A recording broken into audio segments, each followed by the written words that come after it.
जिस कुएं में से लोग पानी पीते हैं वो कभी सूखता नहीं है। अगर लोग पानी पीना छोड़ दें तो कुआं सूख जाता है। ये अल्लाह का कानून है। ये बड़े राज की बात है, इसलिए अल्लाह की राह में खर्च करते रहो।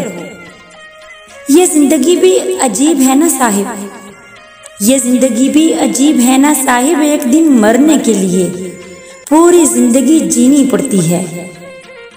रुकावटें तो सिर्फ जिंदा इंसान के लिए हैं, मैयत के लिए तो हर कोई रास्ता छोड़ देता है। अपनी जिंदगी के बदतरीन दौर से भी गुजरते हुए जो एक अच्छी बात होती है वो ये है कि बिलाखिर आप उन लोगों के असली चेहरे पहचान लेते हैं जिनका दावा होता है कि उन्हें आपकी बहुत परवाह है।